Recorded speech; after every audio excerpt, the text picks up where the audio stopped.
warahmatullahi wabarakatuh. Nama saya Muhammad Arif Rahman dari instansi Basarnas, Unit Kerja Kantor Pencarian dan Pertolongan kelas B Banten dari Angkatan 11 Kelompok 1. Pada kesempatan kali ini, saya akan berbagi pengalaman tentang pengalaman belajar dari pengampu Ibu Naila Karimah dengan menguraikan proses dan substansi pada hari 1 pembelajaran agenda 3 mengenai materi tentang manajemen ASN dan Smart ASN. Proses pembelajaran tentang manajemen ASN dan Smart ASN merupakan pengalaman yang sangat berharga dan membuka wawasan. Berikut adalah uraian pengalaman belajar yang saya dapatkan baik dari segi proses maupun substansi. Yang pertama, tentang manajemen ASN.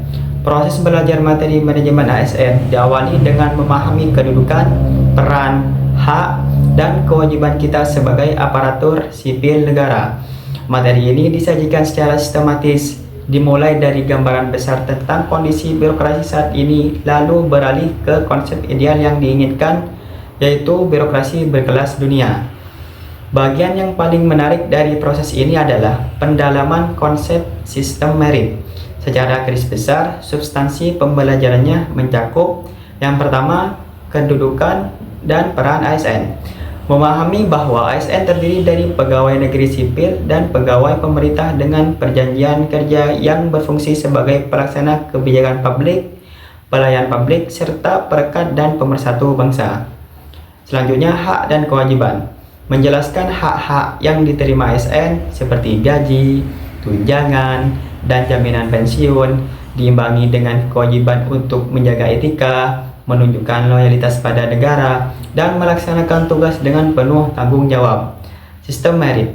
Sistem merit adalah kebijakan dan manajemen ASN yang didasarkan pada kualifikasi, kompetensi, dan kinerja secara adil dan wajar. Tujuannya adalah memastikan ASN yang tepat berada di posisi yang tepat, menciptakan lingkungan kerja yang kondusif, dan menjamin keadilan dalam promosi dan mutasi.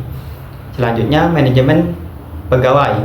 Materi ini juga membahas proses manajemen pegawai, mulai dari penyusunan dan penempatan kebutuhan, pengadaan, pangkat dan jabatan, pengembangan karir, hingga pemberhentian.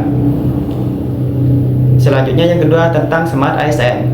Pengalaman belajar tentang Smart ASN terasa sangat dinamis dan relevan dengan kehidupan sehari-hari. Saya diajak untuk tidak hanya melihat teknologi sebagai alat, tetapi juga sebagai bagian dari ekosistem kerja dan interaksi sosial. Pembelajaran tentang literasi digital yang dibagi menjadi 4 pilar membuat prosesnya menjadi terstruktur. Setiap pilar yaitu yang pertama, digital skill. Ini adalah kemampuan teknis kita, bagaimana kita menggunakan perangkat dan aplikasi untuk membuat pekerjaan lebih efisien. Yang kedua, digital culture. Ini tentang bagaimana kita berperilaku di dunia maya. Kita harus membawa nilai-nilai kebangsaan dan etika kita ke dalam setiap interaksi digital.